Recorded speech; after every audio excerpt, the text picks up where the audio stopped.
ملالہ یوسفزئی ایک بہادر، خوبصورت اور انٹیلیجنٹ لڑکی نہیں بلکہ میرے لیے تو ایک لٹمس ٹیسٹ بھی ہے۔ جی، نام لیجئے آپ ملالہ کا اور پھر دیکھیے کہ آپ کے سامنے جو صاحبان عقل و دانش موجود ہیں، جو کبھی لبرلزم اور کبھی روشن خیالی کا لبادہ اوڑھ کر اور کبھی انسان دوستی کی نوٹنکی رچا کر خود کو قوم اور ملت کا سب سے بڑا ہمدرد ثابت کر رہے ہوتے ہیں، ان کی اصلیت کیا ہے؟ جی، ملالہ یوسفزئی کا نام ایک جادو ہے جو منافقوں کے چہرے پر کبھی غصہ بن کر ابھرتا ہے اور کبھی جھنجھلاہٹ۔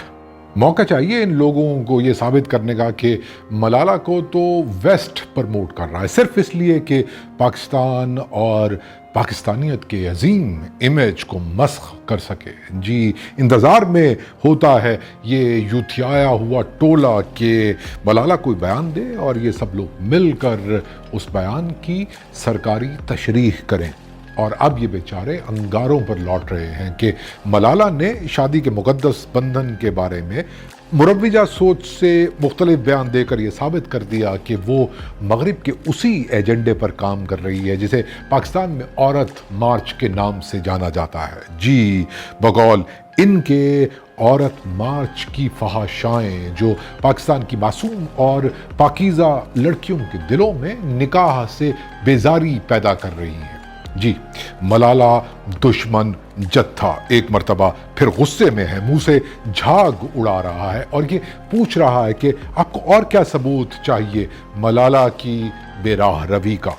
بائی دی وے، شادی کے بیان پر ملالہ کو اپنی گلی سڑی موریلٹی کے کٹہرے میں کھڑا کرنے والوں میں ان لوگوں کی بڑی تعداد شامل ہے جو شادی سے انکار کرنے والے مرد کی بات سن کر تالیاں بجاتے رہے ہیں۔ یاد ہے نا آپ کو جب عمران نیازی صاحب فرمایا کرتے تھے کہ وہ تو کرکٹ سے شادی کر چکے ہیں اور اب ان کا کسی لڑکی سے شادی کرنے کا کوئی ارادہ نہیں، تو کیا واہ واہ ہوا کرتی تھی۔ اس وقت تو فیملی کا انسٹیٹیوشن خطرے میں نہیں پڑا کرتا تھا۔ مطلب بالکل صاف ہے کہ مرد بولے تو اوکے، عورت بولے تو کوئی تو اس کو روکے۔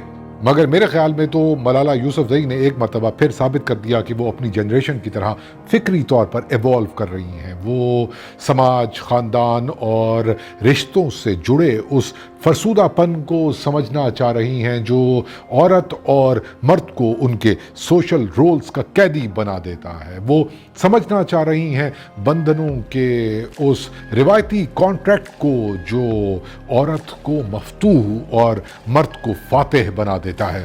وہ بات کرنا چاہ رہی ہیں ذہنی اور جسمانی غلامی کی لیگلائزیشن کی، نارملائزیشن کی، لیجٹمائزیشن کی، جسے صرف شادی کے نام پر کمٹ کیا جاتا ہے۔ جی، شادی اور وواہ کا بندھن تو کب کا ہائی جیک کر لیا پدرشاہی نظام نے، اور اس بات کو میک شور کر لیا کہ جب بھی کوئی عورت نکاح نامے پر دستخط کرے گی تو وہ شادی کے انسٹیٹیوشن سے جڑے ہر رائج استحصال اور ایکسپلائٹیشن کو بھی قبول کرے گی۔ ملالہ یوسفزئی نے اسی کاغذ، اسی ڈاکومنٹ، اسی کانٹریکٹ کو سمجھنے کی کوشش کی ہے، اور میں پوچھتا ہوں کیا غلط بات کی ہے ملالہ نے؟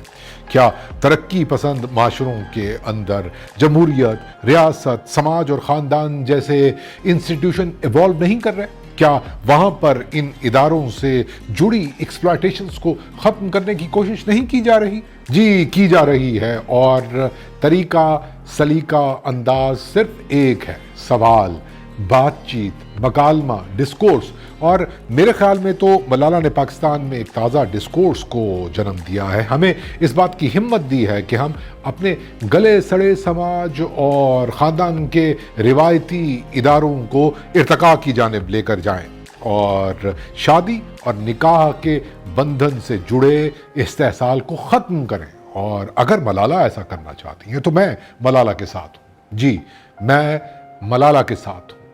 I am Malala.